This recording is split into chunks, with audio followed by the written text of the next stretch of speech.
بات ماننے والا کوئی برا کام نہیں کر سکتا، یہ الگ بات کہ کوئی بڑا کام بھی نہیں کر سکتا۔ تو اس تناظر میں دو تین بات اور آگے چلیں گے۔ جو کہتی ہے مسلمان ایسا میرا گھر میری جنت، جو کہتی ہے دنیا وہ سچ ہے اے بیگم،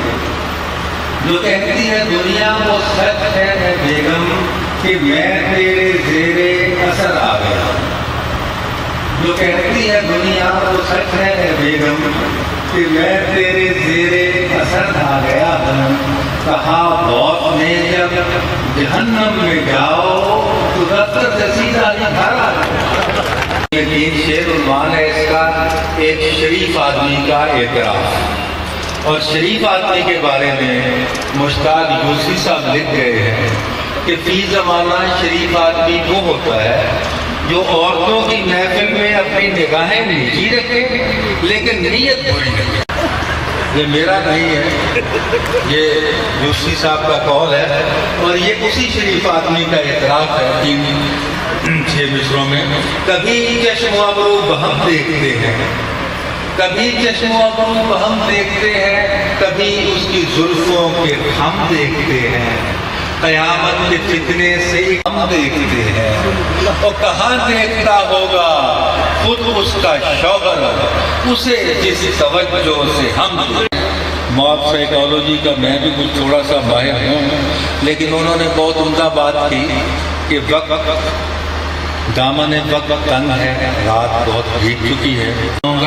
پنجابی دی نظم کا عنوان ہے ڈائٹنگ۔ ڈائٹنگ آج کل گھر گھر کا مسئلہ ہے، میرا بھی مسئلہ ہے۔ کوشش بہت کری تھی ہے، بڑی ورزش کری تھی، لیکن ٹھڈ کٹتا نہیں۔ تو پھر نظم لکھی کہ پورا ہفتہ ڈائٹنگ کر کے، پورا ہفتہ ڈائٹنگ کر کے اٹھے ہی لے آئے، پورا مہینہ ڈائٹنگ کر کے۔ آج کل سردیاں میں ورزش نہیں ہوتی، سوئمنگ کور پول جا کے کری دی، بڑی کوشش کری دی، پورا ہفتہ پورا مہینہ محنت کر کے ودیا ٹھڈ کٹائی دے، پھر ایک مفتی دعوت کھا کے اٹھے ہی لے آئی دے، اٹھن لگیا ٹھڈ شریف نو قسطاں وچ اٹھائی دے، اور بیٹھن لگیا میز دے اوتے اینوں وگ بٹھائی دے، ترنا ہوئے تے سب تو پہلوں اینوں اگے لائی دے،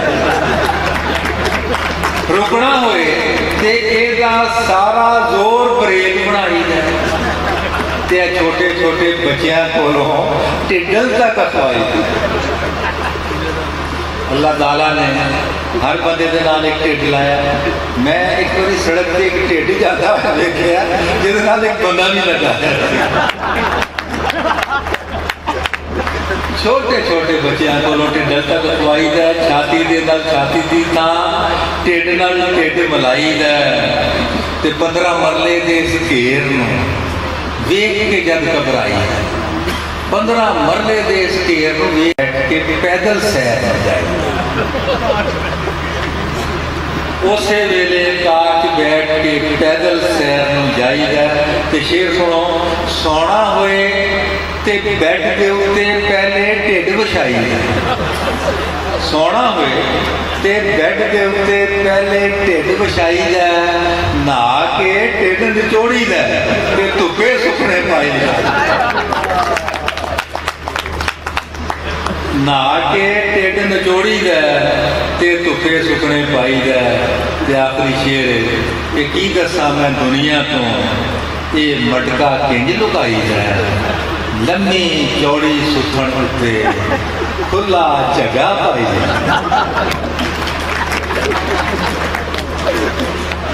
بس آخر دو کتاب سناواں گا، اور یہ سنانے ضروری نے، بلکہ ایک کتاب سناواں اور ایک چھوٹی ایک کتاب مزاحیہ۔ اصل ایتھے ہن سیالکوٹ مشاعرہ ہے تے بڑا مزہ ہے، بہت اچھا مشاعرہ ہے۔ اسلام آباد ایک مشاعرہ ہوتا ہے، گھر 10 آئی دا ہے، 8 بجے شروع ہونا ہے، پہنچ جائی دا، شروع ہی کتے 10 ساڑھے 10 ہوتا ہے، 1-1:30 بجے مکدا ہے، گھر پہنچی دا تو کوئی چنگا سلوک نہیں ہوتا۔ ਇੱਥੇ ਤੋਂ ਜਿਸ ਵੇਲੇ ਮਰਜ਼ੀ ਘਰ ਚਲੇ ਜਾਈਏ ਸਿਆਲਕੋਟ ਆਏ ਉਹ ਦੋ ਸ਼ਾਇਰ ਸੀ ਗੁਆਂਢੀ ਰਾਤੀ ਇਸੇ ਤਰ੍ਹਾਂ ਘਰ ਪਹੁੰਚੇ ਭਾਂਡੇ ਛਾਂਡੇ ਤੋਂ ਫੜ ਕੇ ਤੇ ਇੱਕ ਸ਼ਾਇਰ ਦੂਸਰੇ ਪੜੋਸੀ ਨੂੰ ਅਜ਼ਰਾਏ ਹਮਦਰਦੀ ਪੁੱਛਦਾ ਹੈ ਕਿ ਉਹ ਰਾਤੀ ਚਿਰ ਕੇ ਘਰ ਆਪਣਨ ਤੇ ਭਾਬੀ ਨੇ ਕੁਝ ਕਿਹਾ ਤੇ ਨਹੀਂ ਰਾਤੀ ਚਿਰ ਕੇ ਘਰ ਆਪਣਨ ਤੇ ਭਾਬੀ ਨੇ ਕੁਝ ਕਿਹਾ ਤੇ ਨਹੀਂ ਉਹ ਕਹਿੰਦਾ ਉਹਨੇ ਮੈਨੂੰ ਕੀ ਕਹਿਣਾ ਸੀ ਮੈਂ ਪਿਓ ਨੂੰ ਤਰਾਂਦਾ ਸੀ ਉਹਨੇ ਮੈਨੂੰ ਕੀ ਕਹਿਣਾ ਸੀ ਮੈਂ ਪਿਓ ਨੂੰ ਤਰਾਂਦਾ ਸਾਂ ਤੇ ਰਹਿ ਗਿਆ ਮਾਮਲਾ ਸਾਹਮਣੇ ਵਾਲਿਆ ਹੈ ਦੋ ਤਿੰਨ ਦੰਦਾਂ ਦਾ ਰਹਿ ਗਿਆ ਮਾਮਲਾ ਸਾਹਮਣੇ ਵਾਲਿਆ ਇਹਨਾਂ ਦੋ ਤਿੰਨ ਦੰਦਾਂ ਦਾ ਤੈਨੂੰ ਇਲਮ ਇਹ ਤੇ ਮੈਂ ਅੱਗੇ ਹੀ ਕਢਵਾਉਣਾ ਚਾਹਤਾ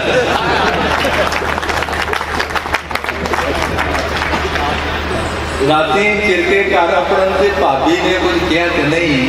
ਦੂਸਰਾ ਕਹਿੰਦਾ ਉਹਨੇ ਮੈਨੂੰ ਕੀ ਕਹਿਣਾ ਸੀ ਮੈਂ ਪਿਓ ਨੂੰ ਤਰਾਂਦਾ ਸਾਂ ਤੇ ਰਹਿ ਗਿਆ ਮਾਮਲਾ ਸਾਹਮਣੇ ਵਾਲਿਆਂ ਇਹਨਾਂ ਦੋ ਤਿੰਨ ਦੰਦਾਂ ਦਾ ਤੈਨੂੰ ਇਲਮ ਇਹ ਤੇ ਮੈਂ ਅੱਗੇ ਹੀ ਕਢਵਾਉਣਾ ਚਾਹੁੰਦਾ ਸਾਂ خواتین و حضرات پنجابی میں مزاحیہ شعر سنائے نے لیکن میرے بعد جنہ جڑے شاعر صاحب آن گے آزاد اقبال صاحب آزاد اقبال صاحب انہوں نے یقیناً سنجیدہ ہاتھی پھڑ کے مجھاں والے واڑے وچ نہیں واڑی گا منجے دے وچ کھٹمل ہون تے جلے نو نہیں پاڑی گا ہاتھی پھڑ کے مجھاں والے واڑے وچ نہیں پاڑی گا سپ نو کدی بھی ککڑاں والے کھڈے وچ نہیں تاڑی گا سپ نو کدی بھی ککڑاں والے کھڈے وچ نہیں تاڑی گا تے دھواں چگے چ آن بڑے تے چگے نو نہیں ساڑی گا دھواں چگے چ آن بڑے تے چگے نو نہیں ساڑی گا باہرلیاں نو کڈن دے لئی باغ نو نہیں اجاڑی گا باہرلیاں نو کڈن دے لئی باغ نو نہیں اجاڑی گا اینی جنی گل بھی سمجھ نہیں آتی ساڈے وڈکیاں نو اینی جنی گل بھی سمجھ نہیں آتی ساڈے وڈکیاں نو کوئی کتا گھر چوں کڈن دے لئی رچھ نو گھر نہیں باڑی گا